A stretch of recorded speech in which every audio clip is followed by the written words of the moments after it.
BEd करके आप कहाँ कहाँ गवर्नमेंट टीचर के लिए जो है वो अप्लाई कर सकते हैं। तो उन सभी टॉपिक पे हम बात करेंगे। सबसे पहले मैं आपको बता दूं, आप सीटेट लेवल 1 जो है वो आप दे सकते हैं। आपका सबसे पहला काम होगा कि आप अपने स्टेट का टेट या फिर सीटेट दोनों में से एक ज़रूर क्वालिफाई। आपकी जानकारी के लिए मैं आपको बता दूं कि आप सिर्फ जो टेट 1 है मतलब सीटेट लेवल 1 ही आप दे सकते हैं। लेवल 2 के लिए मतलब सीटेट लेवल 2 के लिए जो है वो आप एलिजिबल नहीं हैं। आप सिर्फ सीटेट लेवल 1 जो है वो दे सकते हैं।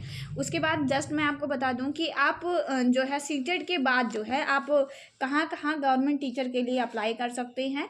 तो 1 to 5th के लिए जो वैकेंसीज आती हैं, जो मतलब प्राइमरी टीचर की जो वैकेंसीज हैं, तो उन प्राइमरी टीचर की वैकेंसीज के लिए आप अप्लाई कर सकते हैं। और उसके बाद जैसे आपका सीटेट क्लियर होता है, आप कोशिश करें कि सीटेट में आपके 19+ मार्क्स ज़रूर आपके रहे, मतलब आपको कम से कम 90 मार्क्स आपके ज़रूर होने चाहिए। आप एक जनरल कैटेगरी का जो आपका सीआरटी है उसको, उस क्राइटेरिया को जो है आप ज़रूर फुलफ़िल करें। आप 90 मार्क्स सीटेट में ज़रूर लेके आएँ। एक वीडियो मैं आपको सेपरेट बना दूँगी जहाँ से मैं आपको सीटेट की पूरी तरह से किस तरह से आपको तैयारी करनी है सीटेट की, कहाँ से कौन से टीचर से करनी है, कौन सा प्रैक्टिस सेट लगाना है, वो मैं कंप्लीट बता दूंगी आपको। और उसके बाद मैं आपको बता दूँ आपको बेनिफिट सीटेट पास करने के बाद आप कहाँ कहाँ गवर्नमेंट टीचर के लिए अप्लाई कर सकते हैं। तो आप जानते हैं जैसे आपके मान लीजिए स्टेट में आपके कोई भी स्पेशल एजुकेटर की वैकेंसीज आती है। प्राइमरी के लिए मैं आपको बता रही हूँ, स्पेशल एजुकेटर की या फिर किसी भी स्टेट की, जैसे आपके आसपास के जो स्टेट हैं अगर उनमें किसी भी स्टेट में वैकेंसी आती है स्पेशल एजुकेटर की या फिर जनरल एजुकेटर की, तो उसमें आप अप्लाई कर सकते हैं। इसके अलावा आपको अपॉर्चुनिटी मिलती है आप केबीएस और DSSS इन सारी जगहों पर भी जो आप केबीएस, उसके बाद DSSS, तो इन सभी में जो वैकेंसीज आती हैं जनरल और स्पेशल दोनों के लिए आप एलिजिबल हो जाएंगे। जैसे अभी केबीएस, हाल ही में केबीएस का जो रिजल्ट है वो जारी किया गया है, तो उसमें भी जैसे जनरल एजुकेटर की जो वैकेंसी आती है आप उसके लिए एलिजिबल होंगे। स्पेशल एजुकेटर की वैकेंसी केबीएस में आपको बहुत जल्द देखने को मिलेगी। तो आप लोग कोशिश करिए कि इसी बार सीटेट जो है आपका निकल जाए एक ही बार में, और आप जो है आगे आने वाले जो स्पेशल एजुकेटर की वैकेंसीज है केबीएस में जो आएगी उसके लिए आप अप्लाई कर सकते हैं।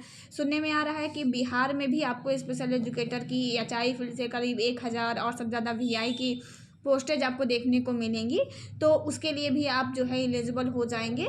तो ये कुछ इन्फॉर्मेशन थी जो आप कर सकते हैं। और एक बेनिफिट आपको इसमें और मिल जाएगा, जैसे मान लीजिए आप यूपी से हैं तो या फिर किसी भी स्टेट से हैं आप, तो जो ये संविदा पे वैकेंसियाँ चलती है, जैसे मान जो संविदा पे वैकेंसीज आती हैं आप उसके लिए भी जो है एलिजिबल हो जाते हैं उसमें भी। लेकिन हाँ, ध्यान रखिए सीटेट मेन है, सीटेट पास करना ही आपको, हर हाल में आपको सीटेट पास ही करना है। तो सीटेट पास करके ही आप जो है आगे आने वाली किसी भी वैकेंसी के लिए अप्लाई कर सकते हैं। तो सबसे पहला काम आपका होगा कि आपको सीटेट में 90 मार्क्स लाने ज़रूरी हैं। आप किसी भी, मान लीजिए आपका SC ST OBC किसी से भी है, बट कोशिश करिए कि आपके 90 मार्क्स आएँ, क्योंकि दिल्ली में जब आप फॉर्म के लिए अप्लाई करते हैं तो अगर आप स्टेट को OBC हैं तो स्टेट का OBC नहीं माना जाता है दिल्ली में।